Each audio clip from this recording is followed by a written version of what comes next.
Mga katangian ng matagumpay na negosyante. Yan ang topic natin sa araw na ito. Ang matagumpay na negosyante ay may mga katangian at pamamaraan na umunlad at magtagumpay sa kanilang negosyo. Pero bago ko simulan ang topic na ito, sa mga hindi pa po nakakakilala sa akin, ako po si Joy Villamia. Dati po akong cashier sa isang pribadong kumpanya sa loob ng 6 na taon. At ngayon ay nasa farming industry na. Pero bago ko simulan, maikwento muna ako sa inyo. Sa isang maliit na baryo sa gilid ng bundok, nakatira ang aming pamilya. Ang baryo ay tahimik at payapa, ngunit madalas na sinusubok ng kahirapan ang aming kakayahang mabuhay araw-araw. Si Tatay Ninong ang padre di pamilya. Isang magsasaka na umaasa lamang sa ani ng mais upang itaguyod ang aming pamilya.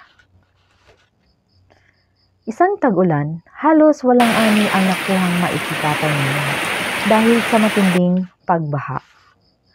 Ang kanilang taniman ay nalulubog sa tubig at ang mga tanim ay nabulok.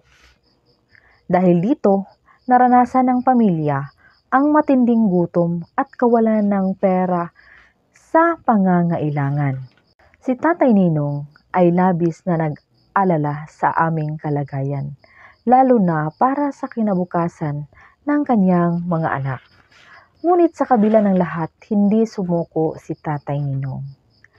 Naisip niya na ang kahirapan ay isang hamon na dapat malampasan. Sinimulan niyang maghanap ng iba pang paraan upang kumita.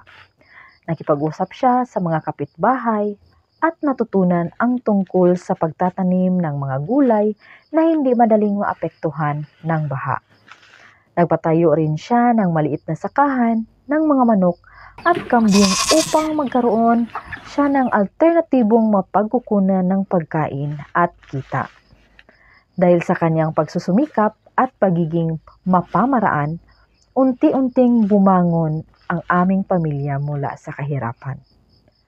Natuto din kaming magtipid at pahalagahan ang bawat biyayang dumarating. Sa huli, ang aming determinasyon at pag-asa sa kabila ng kahirapan ay nagdala ng mas maaliwalas na buhay. Ang unang katangian ng isang matagumpay na negosyante ay ang pagiging aware. Mahalaga na magiging aware sa sariling kakayahan, personalidad at sitwasyon. Ito ay makakatulong sa pagkilala sa mga aspeto na kailangang baguhin o pagbutihin. Ang pag-unawa sa sariling strengths at weaknesses ay magbibigay daan sa mas epektibong pamamahala sa negosyo. Pangalawa, ang pagiging bukas sa pag-aaral ay mahalaga. Mag-aral ng mga bagong konsepto, teknolohiya at estratehiya.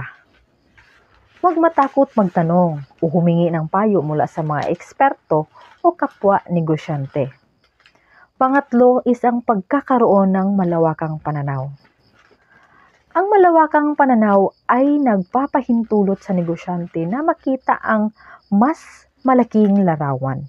Ito ay kasama ang pag-unawa sa market trends, customer needs, at industry developments. Huwag maging limitado sa maliit na saklaw. Mag-isip ng mas malayo at mas malawak. Pang-apat, pagiging handa sa pagtitiis. Ang tiyaga at dedikasyon ay mahalaga. Hindi palaging madali ang pagnenegosyo at may mga pagsubok na darating. Ang matagumpay na negosyante ay handang magtrabaho ng husto at magtiis para sa tagumpay ng kanyang negosyo. Panglima, pakikipag-ugnayan sa iba. Ang pakikipag-ugnayan sa iba't ibang tao ay makakatulong sa pagpapalago ng negosyo. Mag-attend ng mga business events, sumali sa industry associations, at magkaroon ng mga business partners. Sa huli, ang matagumpay na negosyante ay hindi lamang may magandang produkto o serbisyo, kundi mayroon ding tamang mindset, kasanayan, at determinasyon.